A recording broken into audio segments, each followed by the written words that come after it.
Assalamualaikum warahmatullahi wabarakatuh. Kami dari kelompok 3 akan mempresentasikan hasil diskusi kami dengan materi model pembelajaran famili sosial.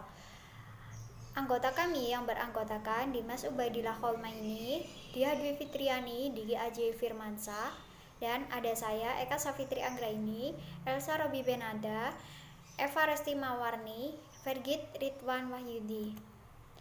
Model pembelajaran famili sosial yaitu model pembelajaran yang menekankan pada usaha mengembangkan kemampuan siswa agar memiliki kecakapan untuk berhubungan dengan orang lain sebagai usaha membangun sikap, etika, dan tingkah laku siswa yang demokratis dengan cara menghargai setiap perbedaan dalam realitas sosial yang dikembangkan di dalam kelas.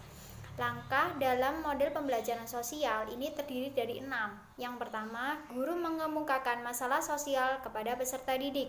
Yang kedua, peserta didik dengan bimbingan guru menelusuri berbagai macam masalah. Yang ketiga, peserta didik diberi permasalahan untuk dipecahkan, dianalisis, dan dikerjakan. Yang keempat, mendiskusikan pemecahan masalah.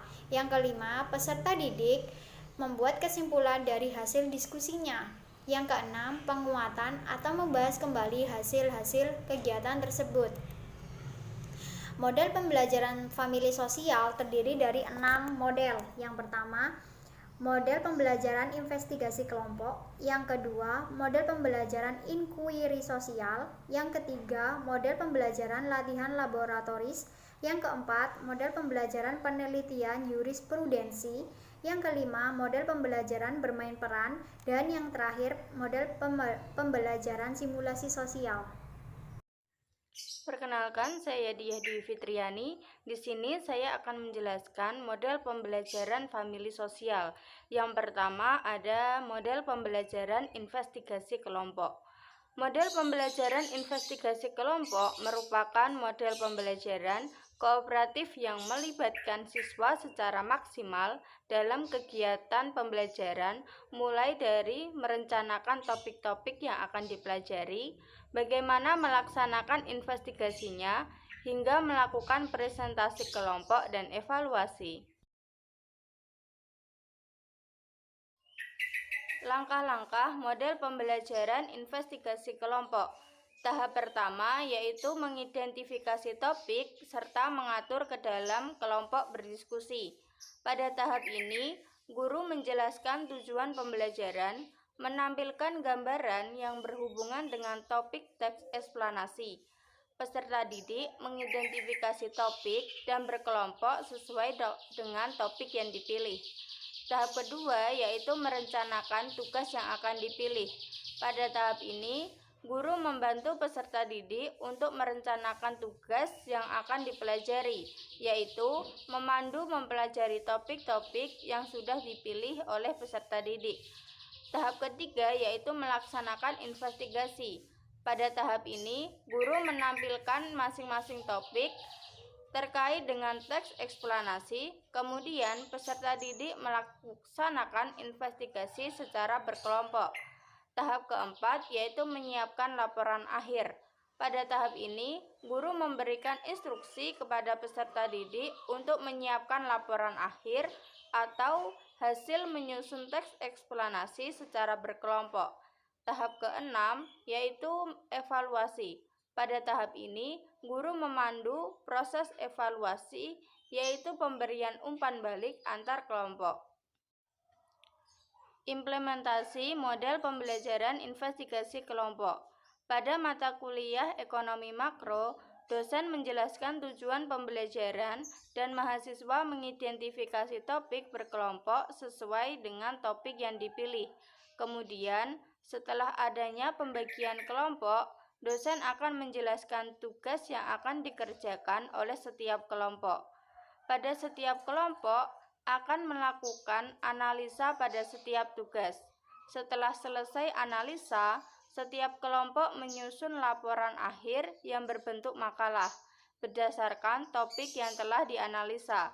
Pada setiap pertemuan, mahasiswa diminta untuk mempresentasikan laporan akhir yang berbentuk PowerPoint. Kemudian diakhiri presentasi, masing-masing kelompok akan memberikan pertanyaan yang akan dijawab pada kelompok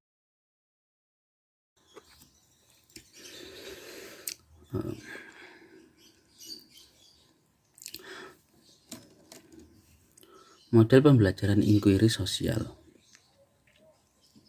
Model pembelajaran inquiry sosial merupakan rangkaian kegiatan pembelajaran yang menekankan pada proses berpikir secara kritis dan analisis untuk mencari dan menemukan sendiri jawaban dari suatu masalah yang dipertanyakan. Kemudian, langkah-langkah model pembelajaran inquiry sosial. Menurut Wena 2008, mengemukakan langkah-langkah penerapan model inquiry sosial sebagai berikut. Yang pertama, tahap orientasi. Dalam tahap ini, guru harus mampu membangun atau mengembangkan rasa peka terhadap masalah-masalah sosial atas subjek yang dibahas. Selain itu, juga membagi siswa ke dalam kelompok-kelompok inquiry. Kemudian yang kedua, tahap hipotesis. Tahap selanjutnya adalah proses pengembangan hipotesis sejelas mungkin sebagai konsekuensi dari permasalahan yang sedang diuji. Hipotesis yang diajukan dapat dijadikan penuntun pada proses inquiry sosial. Kemudian yang ketiga, pada tahap ini hipotesis yang diajukan diklarifikasi dan didefinisikan sehingga siswa dapat memahami dan mengkomunikasikan permasalahan yang dibahas. Yang keempat, tahap eksplorasi. Pada tahap ini, hipotesis yang diajukan diperluas atau dianalisis, implikasinya, asumsi-asumsinya, dan dedukasi yang mungkin dilakukan dari hipotesis tersebut. Dalam hal ini dilakukan kajian terhadap kualitas dan kekurangan hipotesis yang diuji, tingkat validitasnya. Kemudian selanjutnya, tahap pengumpulan fakta atau bukti. Pada tahap ini, fakta dan bukti yang dibutuhkan untuk mendukung hipotesis sesuai dengan karakteristik hipotesis yang diajukan. Dalam tahap ini, siswa dibimbing cara-cara mengumpulkan bukti, fakta, data yang berhubungan dengan hipotesis yang diajukan. Siswa didorong untuk belajar memverifikasi, mengklasifikasikan, mengkategorikan, dan mereduksi data-data. Kemudian, tahap yang keenam, atau yang terakhir, yaitu generalisasi, yakni membuat kesimpulan dari informasi yang telah didapatkan sebagai pemecahan atau jawaban terhadap permasalahan yang dapat diterima kebenarannya. Implementasi model pembelajaran inquiry sosial. Pada mata kuliah ilmu kependidikan, dosen memberikan sebuah pertanyaan yang dapat memancing siswa untuk mengumpulkan informasi, seperti melakukan persiapan dengan melakukan identifikasi kompetisi dan topik pada kurikulum. Ketiga adalah model pembelajaran latihan laboratoris. Model pembelajaran latihan laboratoris merupakan rancangan yang didesain untuk meningkatkan kemampuan diri dalam hubungan interpersonal. Aplikasi model ini di dalam kelas dapat meningkatkan kemampuan peserta didik dalam pembelajaran sesuai dengan tujuan pembelajaran. Langkah-langkah model pembelajaran latihan laboratoris: yang pertama observasi, yang kedua mengklarifikasi, yang ketiga menginterpretasikan data atau menafsirkan data, yang keempat memprediksi, yang kelima melakukan eksperimen, yang keenam membuat kesimpulan, yang ketujuh menerapkan konsep, dan yang kedelapan evaluasi. Implementasi model pembelajaran latihan laboratoris. Prosedur dalam praktikum pembelajaran ekonomi sebagai implementasi penggunaan laboratorium pendidikan ekonomi dapat dicontohkan melalui simulasi kelangkaan dan pilihan dalam konteks ekonomi Indonesia. Dalam kegiatan ini, mahasiswa diminta berpartisipasi sebagai produsen dari kedua barang, sehingga mereka dapat mendalami masalah kelangkaan. Mereka membuat pilihan tentang penggunaan sumber daya yang langka untuk memproduksi dua barang atau satu dari dua barang. Selanjutnya, mereka membuat kurva kemungkinan produksi, memasukkan biaya oportunitas, dan menyimpulkan bahwa kelangkaan mengharuskan pilihan dan setiap pilihan memiliki biaya oportunitas. Perkenalkan, saya Farsi Morni dari kelompok 3. Di sini saya akan menjelaskan tentang model pembelajaran penelitian jurisprudensi. Model pembelajaran jurisprudensi adalah pembelajaran untuk membantu siswa agar mampu berpikir secara sistematis tentang asal-usul di masyarakat, khususnya di lingkungan pendidikan. Model ini didasarkan pada konsepsi masyarakat di mana orang berbeda pandangan, prioritas, dan nilai-nilai sosial yang sah bertentangan satu dengan yang lainnya. Langkah-langkah model pembelajaran jurisprudensi. Tahap 1. Pengenalan terhadap kasus. Pertama, guru memperkenalkan kasus kepada siswa atau isu terbaru dengan bercerita, memutar film, atau menggambarkan kejadian hangat yang terjadi di dalam masyarakat. Kedua, guru mengkaji ulang data yang menggambarkan kasus. Tahap kedua, mengidentifikasi kasus, yaitu di mana siswa mensintesis fakta ke dalam isu yang dihadapi, mengaitkan dengan isu umum, dan mengidentifikasi nilai-nilai yang terlibat. Kemudian tahap ketiga, menetapkan posisi. Siswa diminta untuk mengambil posisi mengenai isu tersebut dan menyatakan sikap menerima atau menolak. Dilanjut dengan tahap keempat, mengeksplorasi contoh dan argumentasi terhadap sikap. Siswa diminta menggali lebih dalam sikapnya dengan mengeksplorasi contoh dan memberikan argumen logis dan rasional. Kemudian guru memberikan pertanyaan-pertanyaan konfrontatif kepada siswa tentang sikapnya. Siswa diuji konsistensi sikapnya dengan mempertahankan sikap dengan argumennya. Untuk tahap kelima, menguji posisi. Jika argumen kuat, logis, dan rasional, maka siswa akan mempertahankan sikapnya atau konsisten, dan posisi siswa dapat berubah atau inkonsisten jika argumen tidak kuat. Tahap 6, menguji asumsi. Guru mendiskusikan apa argumentasi yang digunakan untuk mendukung sikap relevan atau valid. Implementasi model pembelajaran jurisprudensi. Penerapan model pembelajaran jurisprudensi melalui metode dialog Socrates pada mata kuliah perkembangan peserta didik dapat meningkatkan kemampuan mengajukan pendapat mahasiswa. Model pembelajaran ini mengangkat masalah-masalah yang relevan serta dekat dengan kehidupan mahasiswa, sehingga mahasiswa terangsang atau tergerak hatinya untuk mengeluarkan pendapatnya. Di samping itu, dengan menerapkan metode debat, mahasiswa lebih termotivasi untuk bisa mengalahkan lawan debatnya, sehingga dorongan untuk mengeluarkan pendapat semakin lebih tinggi. Dengan penerapan model pembelajaran jurisprudensi melalui metode dialog Socrates, kemampuan mengajukan pendapat mahasiswa diaktifkan, dan sikap antusias pada diri mahasiswa dalam belajar dapat dimunculkan.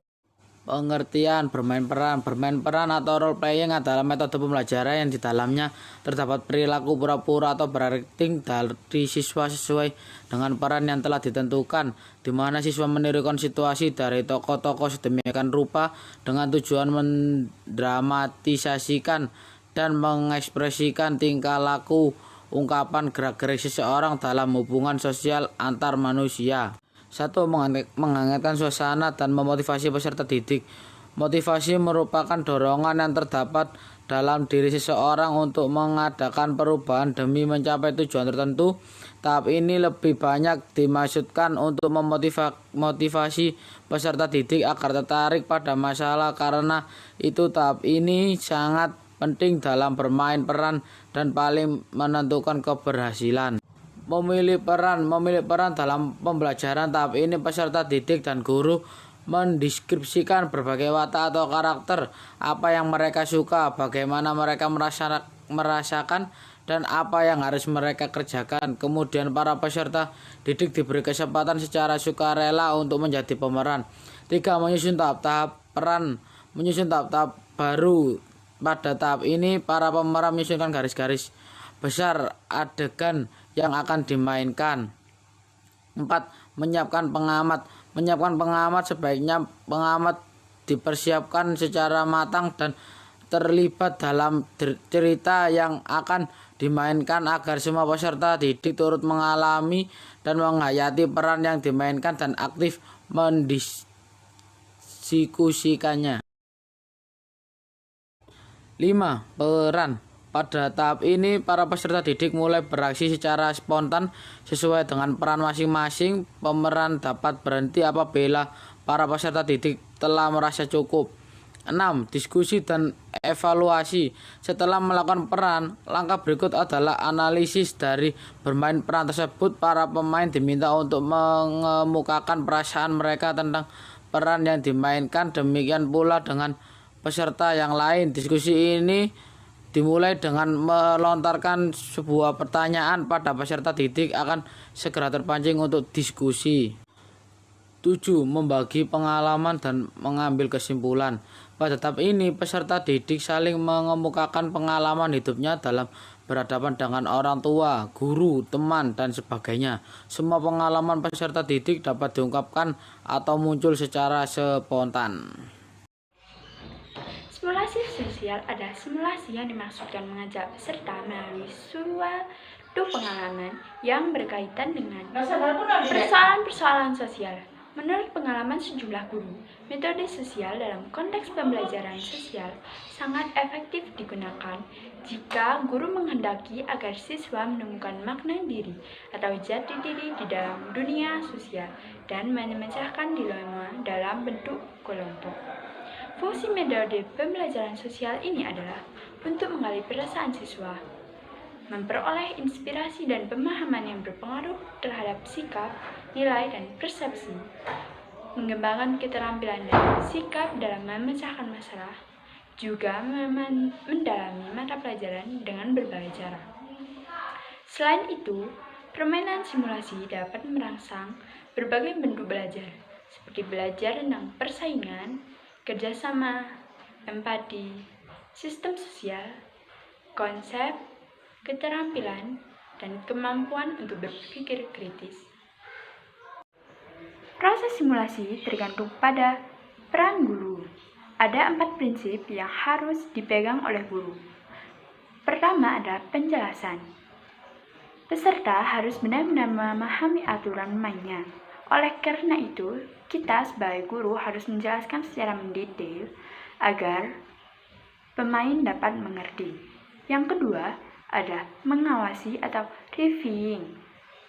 Simulasi dirancang untuk tujuan tertentu.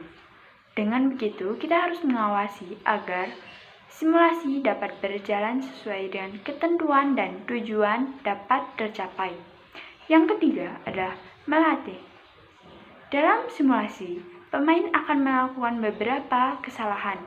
Oleh karena itu, kita harus memberikan sebuah saran, petunjuk, atau bimbingan agar pemain dapat bermain dengan benar. Dan yang keempat adalah diskusi. Setelah adanya simulasi, kita akan mendiskusikan tentang simulasi tersebut, tentang beberapa hal. Di antaranya adalah kesulitan-kesulitan, hikmah yang dapat kita ambil, dan juga bagaimana cara memperbaiki kesalahan yang ada. Sekian presentasi dari kelompok kami. Mohon maaf apabila terdapat kesalahan. Saya akhiri. Wassalamualaikum warahmatullahi wabarakatuh.